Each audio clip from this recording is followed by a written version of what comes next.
आज हम डिस्कस करेंगे पोस्ट कॉलोनियलिज्म को। एक बहुत ही फेमस टॉपिक है, बड़ा हॉट टॉपिक है। लेकिन पोस्ट कॉलोनियलिज्म को स्टार्ट करने से पहले हमें कॉलोनियलिज्म को समझना पड़ेगा कि आखिर ये वर्ड कॉलोनियलिज्म है क्या, इसकी हिस्ट्री और इसकी बैकग्राउंड क्या है। ठीक है। Colonialism is a process where the central system of power dominates the surrounding lands and its components. Weavers, colonialism एक ऐसे प्रोसेस का नाम है जिसमें सेंट्रल सिस्टम ऑफ पावर यानी कि तरक्की याफ्ता खित्ते के लोग अंडर डेवलप्ड कंट्रीज के लोगों को डोमिनेट करते हैं। ठीक है। कॉलोनियलिज्म के ज़रिए ये तरक्की याफ्ता ममालिक अपनी टेरिटरीज़ को इस्टेब्लिश और एक्सपेंड करते हैं। असल में हुआ ये था कि इंडस्ट्रियल रेवोल्यूशन के नतीजे में जितनी भी इंडस्ट्रियल नेशंस थीं, ठीक है, इंडस्ट्रियल नेशन जितनी भी थी, 1789 में जो है ना वो इंडस्ट्रियल रेवोल्यूशन था। ये 1840 तक आई थिंक जो है ना ये रहा था। इसके बाद इसके जो आफ्टर इफेक्ट्स बाद में आए थे। ठीक है। तो इस इंडस्ट्रियल रेवोल्यूशन के बाद जितनी भी जो है ना इंडस्ट्रियल नेशंस डेवलप हुई थी, इनको अपने रॉ मटेरियल की सप्लाई चेन को मेंटेन करने के लिए चीप लेबर की ज़रूरत थी। और यही वजह थी जिसके लिए ये इंडस्ट्रियल नेशंस जितने भी अनएक्सप्लोर्ड एरियाज़ थे, ठीक है, हमारे जितने भी ये कॉन्टिनेंटल्स और जितने भी ये अफ्रीका के जितने भी अनएक्सप्लोर्ड एरिया थे, इन पर अपना पूरा कंट्रोल रखना चाहते थे। ठीक है। अंडर डेवलप्ड और इन अनएक्सप्लोर्ड एरियाज में दाखिल होने के लिए ये लोग जो अपना स्लोगन बनाते थे वो ये होता था, it's the moral burden on the white race to civilise the non whites. कि ये नॉन वाइट्स को सिविलाइज करने का जो बर्डन है, जो रिस्पॉन्सिबिलिटीज़ है, ये हम वाइट्स पर जो है वो लागू होती है। इसी बात का जिक्र जो है ना वो आप 1890s में रुडयार्ड किपलिंग ने अपनी एक बुक वाइट मैन बर्डन में जो है वो डिस्कस किया था और इस सारे मिशन को जो है वो एक्सपोज किया था। ठीक है। अब अगर रिलीजियस अथॉरिटीज़ की हम बात करें कि रिलीजियस अथॉरिटीज़ ने इन कॉलोनाइजर्स का क्यों साथ दिया, तो उनका भी एक अपना मोटिव था। ठीक है। जितने भी मिशनरीज थे ना, उन्होंने कॉलोनाइजेशन को इसलिए सपोर्ट किया कि इन्हें एशिया और अफ्रीका में जो है ना वो क्रिश्चियनिटी को स्प्रेड करने में मदद मिलेगी। उनका ये ख्याल था कि जैसे ही ये कॉलोनाइजर जो है ना वो एशिया और अफ्रीका के जो अनएक्सप्लोर्ड और अनडेवलप्ड एरियाज़ हैं, इनमें वो उनके साथ जाएंगे और वो क्रिश्चियनिटी को स्प्रेड करेंगे। And that was the reason कि उन्होंने जो है ना वो इनका साथ दिया था कॉलोनाइजेशन में। जो रिलीजन पे बड़ा एलिगेशन लगाते हैं कि जो है ना वो जितने भी मिशनरीज थे क्रिश्चियनिटी के, उन्होंने भी साथ दिया था, तो उसके पीछे ये लॉजिक थी। ठीक है। कॉलोनाइजर्स अपनी कॉलोनाइजेशन को जस्टिफाइड प्रूव करने के लिए सोशल डार्विनिज्म का भी हवाला देते हैं। ठीक है। यानी कि चार्ल्स डार्विन ने एक बुक लिखी थी 1859 में, एक बुक पब्लिश की थी ओरिजिन ऑफ स्पीशीज। ये कॉलोनाइजेशन को प्रूफ साबित करने के लिए उस बुक का भी रेफरेंस देते हैं।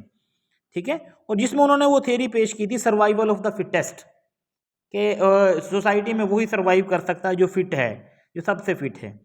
अब चूंकि डार्विन ने किसी भी तरह के सोशल आइडिया को इस बुक में प्रमोट नहीं किया था, लेकिन ये बाद में जो ये सो कॉल्ड कॉलोनाइजर्स थे, इन्होंने डार्विन की उस थ्योरी को कॉलोनाइजेशन को प्रमोट करने के लिए यूज़ किया। तो व्यूअर्स, ये थी ब्रीफ सी हिस्ट्री कॉलोनाइजेशन की। अब हम पोस्ट कॉलोनियलिज्म को डिस्कस करेंगे। पोस्ट का मतलब होता है आफ्टर, ठीक है, बाद में आने वाली चीज़ें, ठीक है, या बाद। So we can say the after effects of colonialism and imperialism in Asia, Africa and other third world countries. Asia, Africa और जितने भी थर्ड वर्ल्ड कंट्रीज़ हैं, इन पर कॉलोनाइजेशन के जो आफ्टर इफेक्ट्स थे, उनकी डिस्कशन का नाम पोस्ट कॉलोनियलिज्म है। ठीक है। Post colonial literature is a body of work that originated in formerly colonised countries and addresses the consequences of colonialism. Viewers, ऐसा लिटरेचर जो कॉलोनाइज्ड कंट्रीज में लिखा गया हो और उनके बारे में ही लिखा गया हो और कॉलोनियलिज्म के आफ्टर इफेक्ट्स के बारे में बताए, उसे हम पोस्ट कॉलोनियल लिटरेचर कहते हैं। ठीक है, post colonialism discusses the intersections और मिक्सिंग ऑफ डिफरेंट कल्चर्स।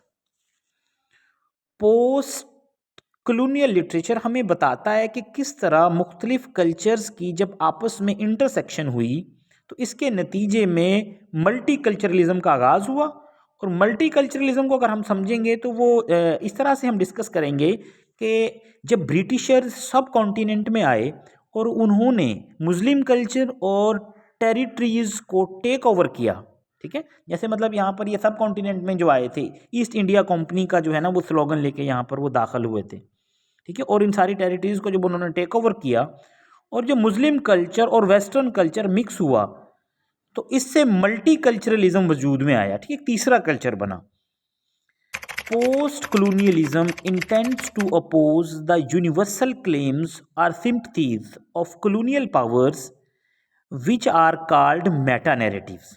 ठीक है, पोस्ट कॉलोनियल लिटरेचर इन तमाम नैरेटिव्स और यूनिवर्सल क्लेम्स की मुखालफत करता है जो कॉलोनाइजर्स ने कॉलोनाइज्ड लोगों के लिए बनाए हुए थे। ठीक है, मसलन वो ये क्लेम करते थे कि they are born to rule, they are superior, educated and civilised, कि वो सिर्फ पैदा ही जो है वो हुक्मरानी करने के लिए हुए हैं और वो सिविलाइज्ड हैं।